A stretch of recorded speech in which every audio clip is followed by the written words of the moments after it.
పుండరీకపురమధ్యవాసినీం వృత్తరాజసహధర్మచారిణీం అద్రిరాజతనయాం దినే దినే చింతయామి శివకామసుందరీం చింతయామి శివకామసుందరీం. నమః శివాయ సాంబాయ శాంతాయ పరమాత్మనే మృత్యుంజయాయ రుద్రాయ మహాదేవాయ తే నమః. సదంచితముదంచిత నికుంచిత పదం ఝళఝళంచలిత మంజుకటకం పతంజలి దృగంజన మనంజనమచంచల పదం జనన భంజనకరం కదంబరుచిమంబర వసం పరమమంబుద కదంబక విడంబక గళం చిదంబుధిమణిం బుధహృదంబుజరవిం పరచిదంబర నటం హృది భజ పరచిదంబర నటం హృది భజ.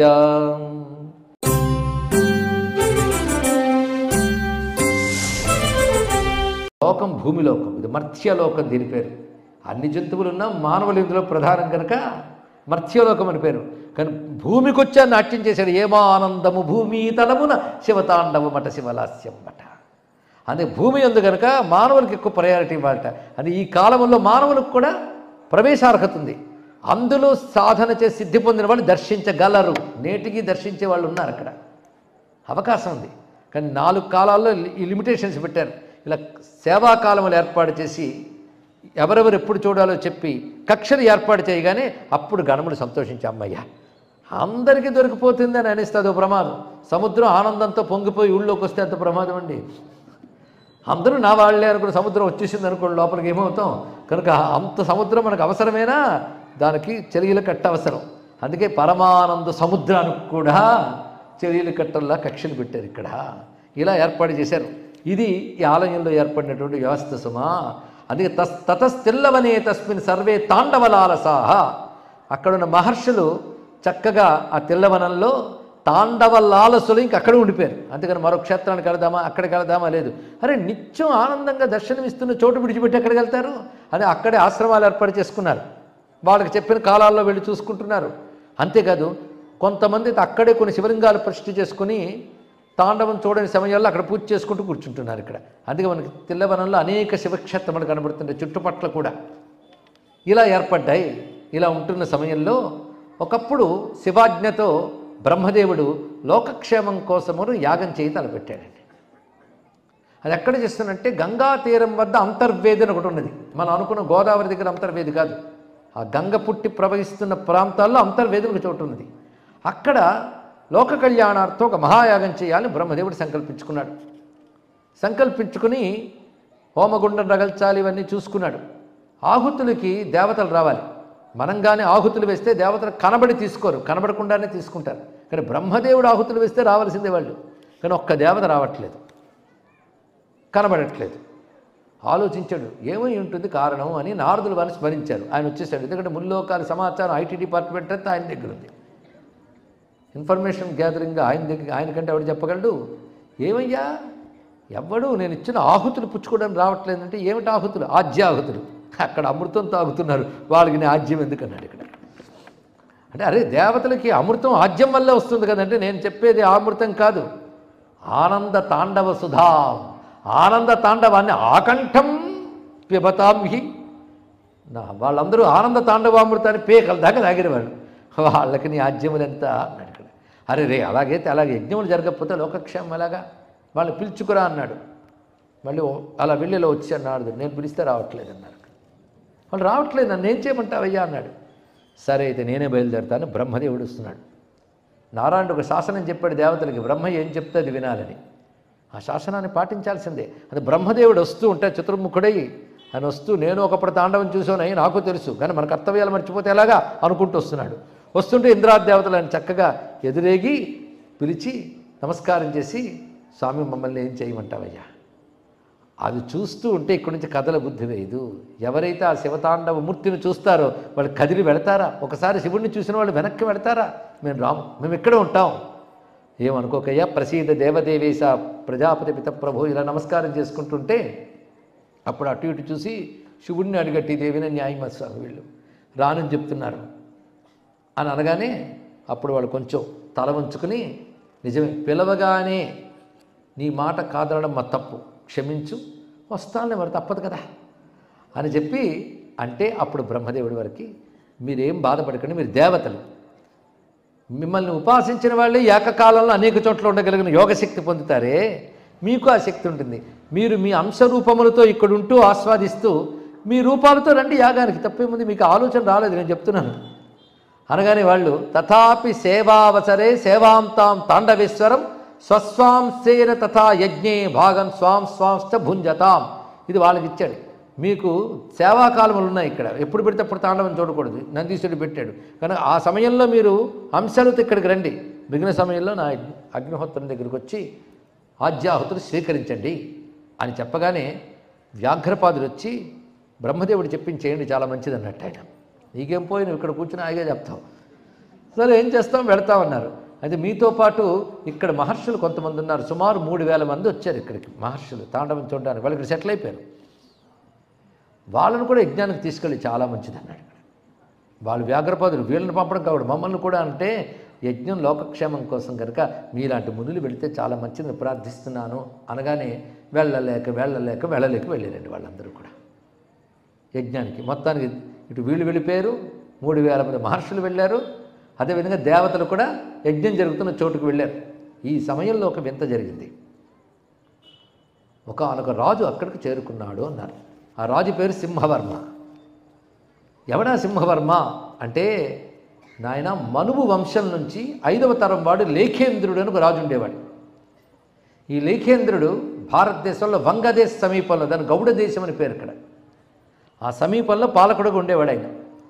ఆ లేఖేంద్రుడు గొప్ప రాజై ధర్మబద్ధమైన పాలనతో ప్రజాక్షేమంకరుడే ఉండేవాడు. ఏనాటి యుగాల నాటి కథం. ఆయనకి 2 భార్యలు. మొదటి భార్యకు ఒక పుత్రుడు కలిగాడు, పరమ యోగ్యుడైతడు, దానికి తోడు విద్యావేత్త, జ్ఞాని, సహృదయుడు, అన్ని మంచి గుణాలు ఉన్నాయి. కానీ పుట్టుకతో వికృత రూపం అతనికి వచ్చింది ఇక్కడ. ఆ వికృత రూపం ఎలా ఉన్నదంటే, ఒక సింహం ఎలా ఉంటుందో అలా ఉన్నాడు ఆయన. సింహం బాగుంటుంది కానీ సింహంలా మనం ఉంటే బాగుంటాం. వాడు సింహం లాంటి వాడు అంటారంటే ఏదో గొప్పవాడిని ఉద్దేశంతో అంటారు, కానీ నిజంగా జూలు మొహం వేసుకుని కూర్చుంటే ఎవడైనా దగ్గరికి రాడు. కనుక జూలులాగా ఒళ్ళంతా రోమాలు వచ్చి ముఖం చూడ్డానికి భయంకరంగా అలా తయారీ కూరలు పెట్టుకొస్తూ అలాంటి శరీరం పుట్టుకతో అతనికి వచ్చేసింది అతనికి. దానితో తన శరీరాకృతి మీద తనకే కొంచెం సిగ్గు బిడియం ఏర్పడి ఆ విషయంలో ఒక ఆత్మన్యూనతా భావం, ఇన్ఫీరియారిటీ అంటారే, ఆ భావం కలిగింది అతనికి. కానీ విద్యలొచ్చు, ధర్మం వచ్చు, పరాక్రమం ఉంది, అన్నీ ఉన్నాయి, కానీ ఆకృతి సరైనది లేదు. రెండవ భార్య కూడా చాలా ఉత్తమరాలు, ఆమెకి 2 పుత్రులు కలిగారు. ఒకడి పేరు సుమతి, రెండో వాడి పేరు వేదవర్మ. వాళ్ళిద్దరూ చక్కగానే ఉన్నారు. ఇతడు ఆకృతి మాత్రమే ఇలా ఉన్నది. ఇతడు విద్యావంతుడి యువకుడి ఒక స్థితికి వచ్చినప్పుడు తండ్రి దగ్గరికి పిలిచి, నాయన నేను పెద్దవాడిని అయ్యాను, ధర్మబద్ధంగా రాజ్యపాలన చేశాను, నిన్ను యువరాజుగా పట్టం కడుతున్నాను, నా తర్వాత బాధ్యత నువ్వే స్వీకరించాలంటే నాన్న నన్ను మన్నించు. ఎందుకంటే రోగి అయినవాడు, వికృత శరీరం కలిగిన వాడు, వికలాంగుడైన వాడు రాజపుత్రుడైనా సింహాసనానికి అర్హుడు కాడు. ఇది మన శాస్త్రం చెప్తున్నది ఇక్కడ అర్థం. అందుకు నేను రాజ్యార్హత లేనివాడిని, నన్ను మన్నించు. తమ్ముళ్ళిద్దరూ చాలా యోగ్యులు, దక్షులు కూడా, వ్యవహార దక్షత వాళ్ళకు ఉన్నది, వాళ్ళని నువ్వు పరిపాలనలో పెట్టు అనగానే, నాయన నువ్వు అలా మాట్లాడడం తప్పు, జ్యేష్ఠపుత్రుడివి, రూపం ఎలా ఉన్నా యోగ్యుడివి, పరాక్రమం ఉంది, విద్యను తెలుసు, ధర్మం తెలిసిన వాడివి, నీలాంటి వాడి ఏలుబడిలో మొత్తం రాజ్యమంతా క్షేమంగా ఉంటుందని నాకు తెలుసు, కాబట్టి నా మాట కాదనకు అంటే, నన్ను నువ్వు ఎంత చెప్పినప్పటికీ కూడా నాకు తపస్సు మీద ఉన్న దృష్టి పాలన మీద లేదు సుమా. అందుకే నన్ను అనుమతిస్తే తపస్సు చేసుకోవడానికి వెళ్తాను. నీ అనుమతి లేని నేను తపస్సుకు వెళ్ళను. తల్లిదండ్రుల అనుమతి లేకుండా సాధనలు, దీక్షలు, తపస్సులు చేయరాదు. అదే నీ అనుమతి నాకు కావాలి అని అంటే, ఎట్టకేలకు మనసు చిక్కబట్టుకుని ఇతని మనసు మారేదిలా లేదు అని తెలుసుకుని, సరే తపస్సుకు వెళ్ళి నువ్వు అన్నాడు. అప్పుడు ఆయన బయలుదేరి క్రమంగా గౌడ దేశం నుంచి గంగాసాగర సంగమం వద్దకు వచ్చాడు. అంటే మనకి సరిగ్గా బెంగాల్ దగ్గర వస్తుంది గంగాసాగర సంగమం. అక్కడికి వచ్చి స్నానం చేసి అక్కడి నుంచి క్రమంగా ఓఢ్ర దేశం వచ్చాడు. చూడండి, అప్పుడున్న జియోగ్రఫీ చెప్తున్నాడు. ఇది ఇప్పటికీ అలాగే కనబడుతుంది భారతదేశంలో. అంటే ఇంకా కల్పం పూర్తి కాలే, యుగాలు ఎన్ని జరిగినా కల్పంలో పెద్ద పెద్ద మార్పులే జరగదు. కల్పాంత కాలం తర్వాతే ఆలోచించాలి, చిన్న చిన్న మార్పులు ఉండొచ్చు.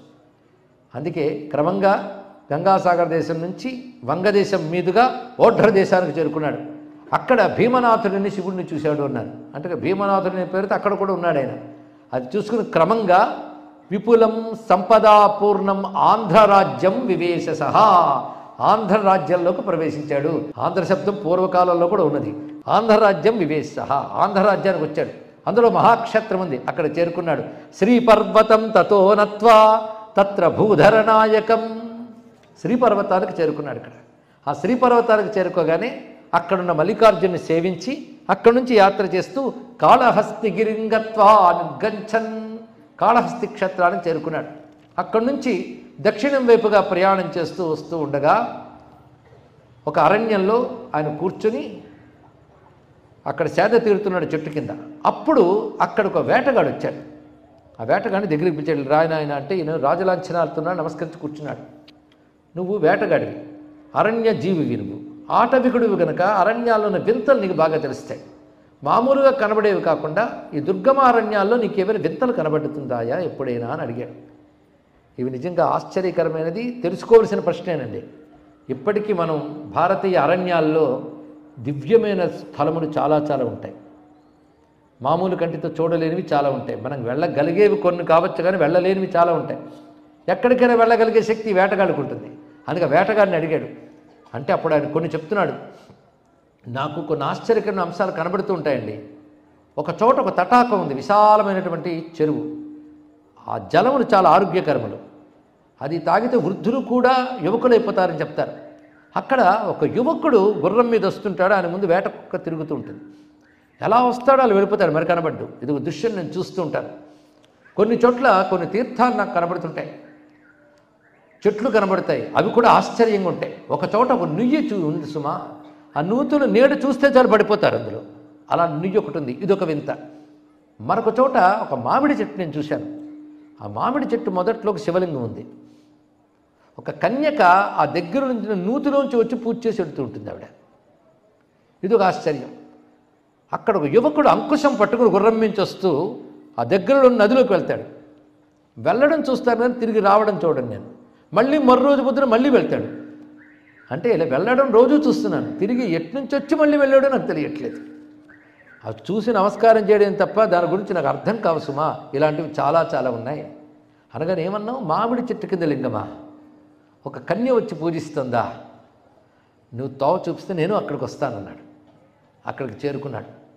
వెళ్ళేటప్పటికల్లా ఆ మామిడి చెట్టు కింద లింగాన్ని చూసి ఆనందపరసుడైపోయి అక్కడున్న చిన్న నది ప్రవహిస్తుంటే స్నానం చేసి దర్శనం చేసుకున్నాడు. ఆ నది పేరు కంపా నది. ఆ మామిడి చెట్టు ఏకామ్ర వృక్షం, అక్కడ ఉంది ఏకామ్రనాథ లింగము.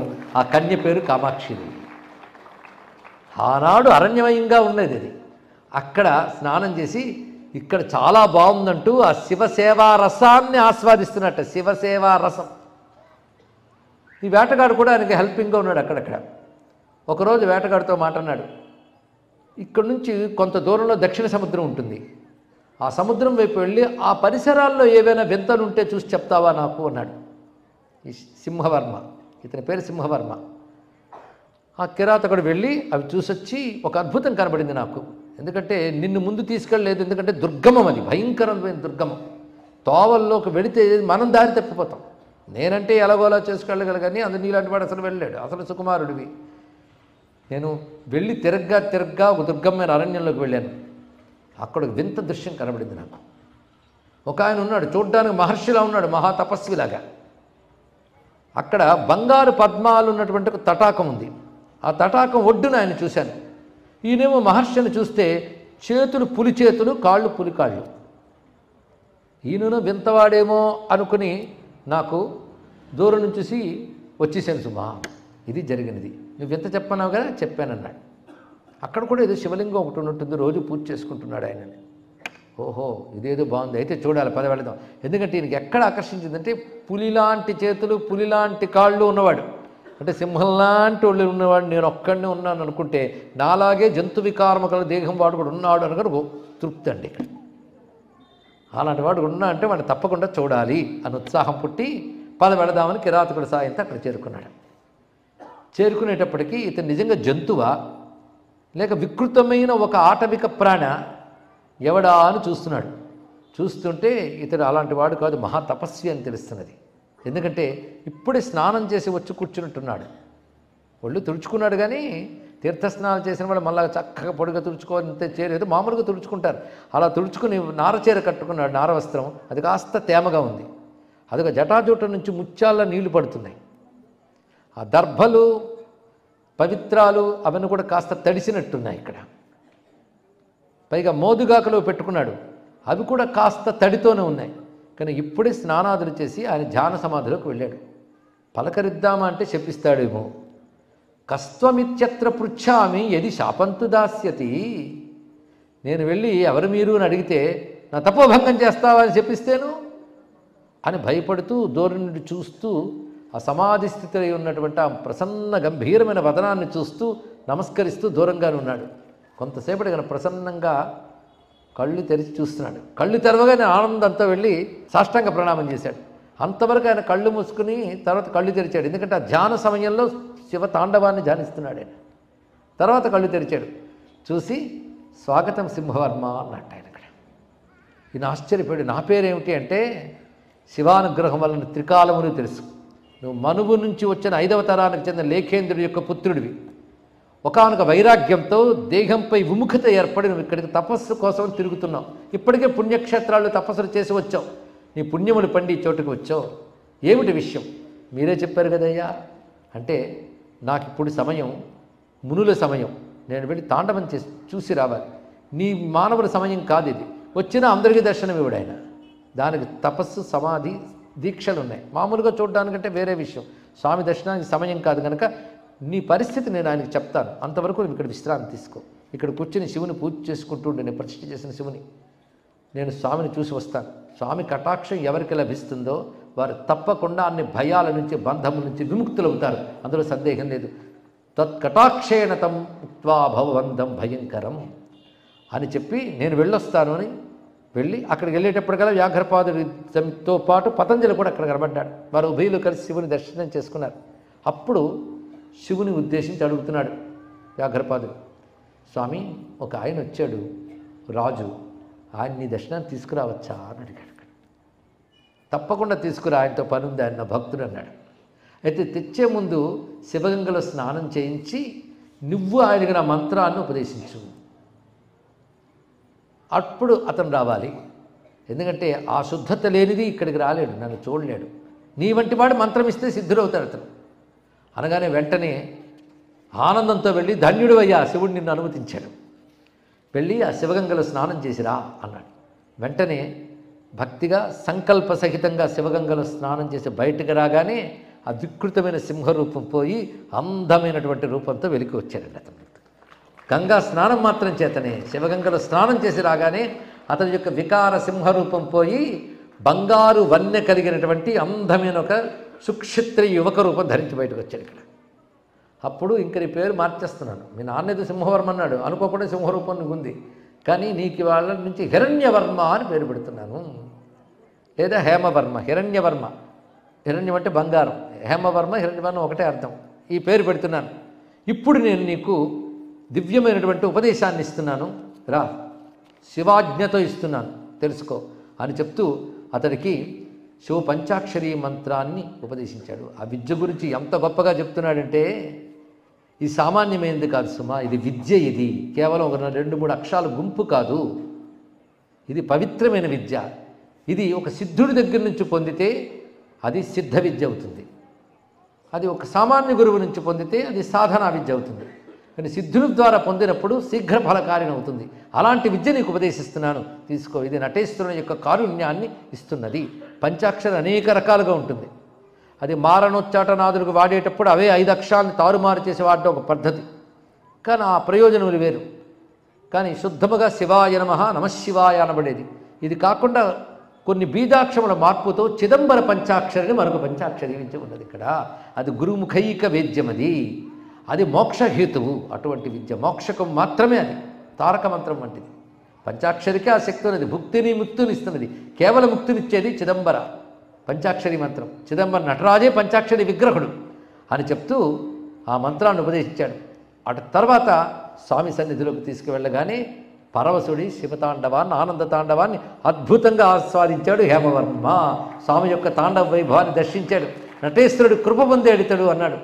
ఆ తర్వాత నటేశ్వరుని ఆజ్ఞ ప్రకారంగా వ్యాఘ్రపాదులు పతంజలి ఇంటికి కూడా తీసుకువెళ్ళాడు. తీసుకువెళ్ళి వ్యాఘ్రపాదుడు తన భార్యతో చెప్తాడు, ఉపమన్యు మహర్షి యొక్క తల్లితో, మనకు ఉపమన్యు ఎంతో ఈ హేమవర్మ కూడా అంతే సుమా అని అంత పుత్రవాత్సల్యం చూపించాడు. పతంజలి కూడా చేరదీశాడు. ఇద్దరు మహర్షుల వద్ద కూర్చొని అనేకమైన విద్యలు జ్ఞానము నేర్చుకొని నేను ఇక్కడే ఉండిపోతాను తపస్సు చేసుకుంటూ అన్నాడు. అది కూడదు నాయనా, ఎందుకంటే ధర్మం రక్షించవలసిన క్షత్రియుడు నువ్వు ధర్మబద్ధంగా శివప్రీతిగా పాలన చేస్తే అదే తపస్సు, తెలుసుకో ఇక్కడ. అందుకే చెయ్యవలసిన పనులు మానేసి తిరగడం తపస్సు కాదు. ఆ చేసే పని శివప్రీతిగా నిస్వార్థంగా చేస్తే అది తపస్సు. కానీ పనులు మానీకు, నువ్వు వెళ్ళు, తిరిగి రాజ్యానికి నువ్వు వెళ్ళాలి. నాన్న నీ కోసం ఎదురు చూస్తున్నాడు. ఆయన ముసలితనం పెరిగిపోయింది. ఇన్నాళ్ళు నీ యొక్క ఈ ప్రయాణంలో నీకు తెలియదేమో. నువ్వు రాజ్యం చేపట్టు, ధర్మబద్ధంగా రాజ్యపాలన చేయి. ధర్మబద్ధంగా ఆర్జించిన సొమ్ముతో ఇక్కడ ఈ ఆలయాలకు గోపురాలు ఇవన్నీ విస్తారంగా నిర్మాణం చేయాలి, అది నీ యొక్క బాధ్యత అని మాట్లాడుతుంటే ఆకాశం నుంచి ఒక తేజస్సు దిగి వస్తుంది. ఎవరా అని అందరూ చేతులు ముట్టి చూస్తుంటే దిగిన తేజస్సు కిందకి రాగానే రూపం కనిపించింది. వశిష్ఠ మహర్షి దర్శనమిచ్చాడు. ఆయన ఆ వశిష్ఠులు వారు వచ్చి, వ్యాఘ్రపాదులు చెప్పినట్టు చేయను ఆయన, మీ నాన్న పంపగా నేను వచ్చాను నీకు సందేశం చెప్పడం కోసం, వచ్చి రాజ్యాభిషిక్తుడివికా, తర్వాత ఇక్కడికి వచ్చి నువ్వు నిర్మాణం చేయవలసినవి చాలా ఉన్నాయి అని చెప్పగా వ్యాఘ్రపాదునికి అంజలించి పతంజలికి ప్రణమిల్లి వారి అనుమతితో తిరిగి రాజ్యానికి వచ్చి రాజ్యాభిషిక్తుడవుతూ అప్పుడు ఒక మాట అంటాడు వ్యాఘ్రపాదుడు. అంతర్వేది దగ్గర 3000 మంది మహర్షులు దేవతలు వెళ్ళున్నారు. దేవతలకేం వాళ్ళు పని చూసుకుని వాళ్ళు వెళ్ళిపోతారు. 3000 మంది వాళ్ళు క్షేమంగా ఇక్కడికి రావడానికి రథాలు ఏర్పాటు చేసి తీసుకురా అన్నాడు. ఆయన వెళ్ళి పట్టాభిషిక్తుడే అన్ని వ్యవస్థలు ఏర్పాటు చేసుకొని వాళ్ళందరినీ తీసుకొచ్చాడు. 3000 మంది వచ్చారు. 3000 మంది వచ్చిన తర్వాత ఆ 3000 మంది వచ్చారు అనేది లెక్క చూసుకుంటున్నారట. ఒకళ్ళు లేడు అందులో. ఏమిటి మేము పంపేటప్పుడు 3000 మంది ఉన్నారు, ఒకరు లేడు, రాలేదే, వచ్చేప్పుడు చూసుకోవద్దు, అందరూ వచ్చారో లేదో నాతో అని చూసుకోకుండా వచ్చేసారంటే అయ్యో ఒకడు మిస్సింగ్. ఏమిటా అని చూస్తుంటే విగ్రహంలోంచి ధ్వని వినబడింది. ఆ ఒక్కడిని నేనే అన్నట్టు ఇక్కడ శివుడు. అంటే మొదట 3000 మంది వెళ్ళేటప్పుడు 3000 మంది లేరు.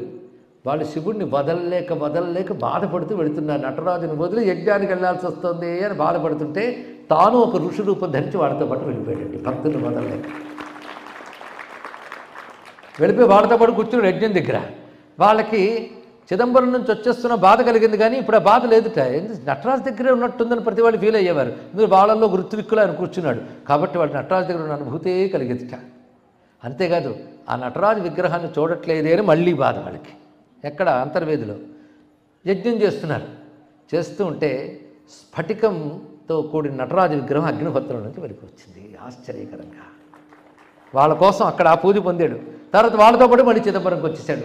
నేటికి ఆ స్ఫటికంతో అగ్నిహోత్రం నుంచి ఆవిర్భవించిన నటరాజు విగ్రహానికి కనక సభలో ప్రత్యేక పూజ చేస్తారండి. ఇప్పటికీ ఉంది అది. మళ్ళీ వాళ్ళందరితో పాటు కలిసి వచ్చి విగ్రహంలోకి దూరిపోయాడు ఆయన. కనుకనే చెప్తున్నాడు, నేనే అందులో ఉన్నానని మాట వినిపించింది వాళ్ళకి. ఇక్కడ అమ్మయ్య అనుకున్నారు అందరు. ఇక్కడ ఇలా వీళ్ళందరినీ తెచ్చి మళ్ళీ రాజ్యానికి వెళ్ళి పాలన చేస్తూ తాను ధర్మబద్ధంగా ఆర్జించిన సొమ్ముతో, అక్కడ ఆ మాట గట్టిగా చెప్తాడు, రాజు ధర్మబద్ధంగా ఆర్జించిన సొమ్ముతో. ఎందుకంటే ప్రజల ద్వారా వచ్చిన సొమ్మును ప్రజల కోసం వినియోగించాలి. రాజు అంత వినియోగించుకోవాలో శాస్త్రం చెప్తుంది, అంతే వినియోగించుకోవాలి. ఎందుకంటే అడ్మినిస్ట్రేషన్ చేసినందుకు ఆయనగా జీతం ఇన్ని ఉన్నాయండి. దానిలో కొంత భాగం యజ్ఞానికి వినియోగించుకోవాలి, మిగిలిన భాగం తన భోగం కోసం. అలా వచ్చిన ధనంలో పోగు చేసుకుని శివుడికి ఆలయ నిర్మాణం చేయడానికి మొదలు పెడుతున్నాడు. అందుకే పవిత్ర కార్యాలైనా ధర్మబద్ధంగా ఆర్జించిన సొమ్ముతో మాత్రమే చేయాలి అని చెప్పడం కోసం వృత్తాంతాన్ని చెప్తున్నాడు ఇక్కడ. ఈ విధంగా అత్యద్భుతమైన ఆలయ నిర్మాణం జరిగిందండి స్వామివారికి. పైగా తర్వాత కాలంలో దేవతలు నిర్మించింది అందరికి కనబడుతుందో, ఆ దేవతలకు కనబడతాయి. రాళ్లతోనూ ఇంకేవో నిర్మించినవన్నీ తొలగించి అత్యద్భుతమైన నిర్మాణం చేసి అప్పుడు ఆయన నిర్మించిన నిర్మాణం తర్వాత కాలంలో కొన్ని మరమ్మతుల అవసరమైనవి చేస్తూ విస్తరింపజేశారు. తర్వాత రాజులు, చోళులు, పల్లవులు. అదే మనం చూస్తున్న చిదంబర నటరాజాలయం. మొదటి మందిర నిర్మాణం చేసిన వాడు హేమవర్మ లేదా హిరణ్యవర్మ. ఈ విధంగా శివుడు పిలిపించుకున్న రాజు చేత అంత మంచి పని చేయించారండి. ఇక్కడ ఎంత అద్భుతమైన కార్యం జరిగింది. ఇప్పుడు నిర్మాణం జరిగినప్పుడు ఆలయం ఎలా నిర్మాణమైంది, దాని వెనకాలంతా సైన్సే. అందులోపల మధ్య భాగం ఆయన నటరాజు విగ్రహం ఉంటుంది.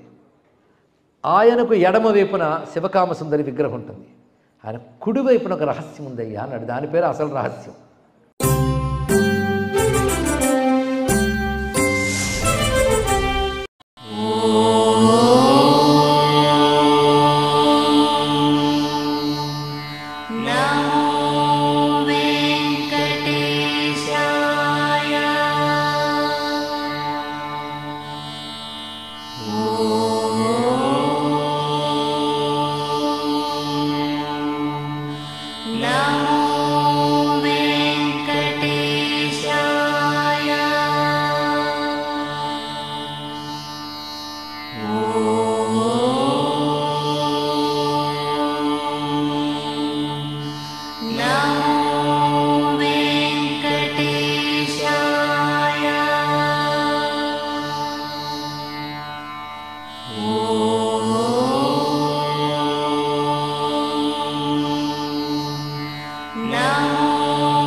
Om Namo